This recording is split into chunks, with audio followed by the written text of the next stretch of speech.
मजदूर के जूते। एक बार एक शिक्षक संपन्न परिवार से संबंध रखने वाले एक युवा शिष्य के साथ कहीं टहलने निकले। उन्होंने देखा कि रास्ते में पुराने हो चुके एक जोड़ी जूते उतरे पड़े हैं, जो संभवतः पास के खेत में काम कर रहे गरीब मजदूर के थे, जो जब अपना काम खत्म कर वापस जाने की तैयारी कर रहा था।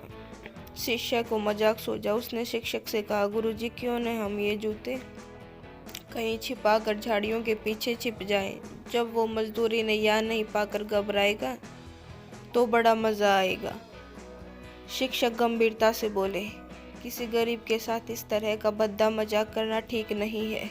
क्यों न हम इन जूतों में कुछ सिक्के डाल दें और छिप कर देखें कि इस मजदूर की क्या प्रभाव पड़ता है। शिष्य ने ऐसा ही किया और दोनों पास की झाड़ियों में छुप गए।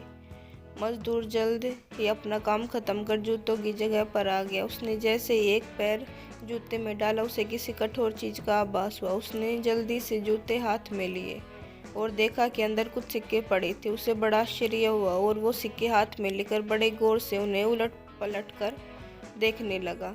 फिर उसने इधर उधर देखने लगा। दूर दूर तक कोई नजर नहीं आया तो उसने सिक्के अपनी जेब में डाल लिए। अब उसने दूसरा जूता उठाया, उसमें भी सिक्के पड़े थे। मजदूर भाव विभोर हो गया।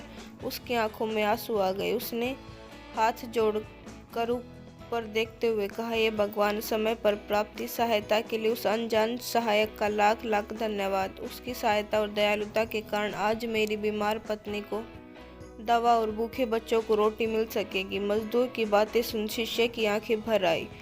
शिक्षक ने शिष्य से कहा, क्या तुम्हारी मजाक वाली बात की अपेक्षा जूते में सिक्के डालने से तुम्हें कम खुशी मिली?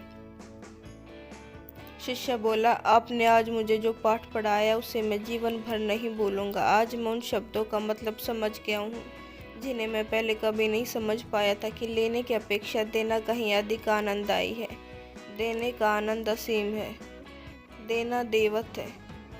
दोस्तों, सचमुच जॉय ऑफ गिविंग से बढ़कर और कोई सुख नहीं है। हमें इस कहानी से शिक्षा लेते हुए अपनी अपनी क्षमता के अनुसार जरूर कुछ न कुछ दान देना चाहिए और ज़रूरतमंदों की हर संभव मदद करनी चाहिए।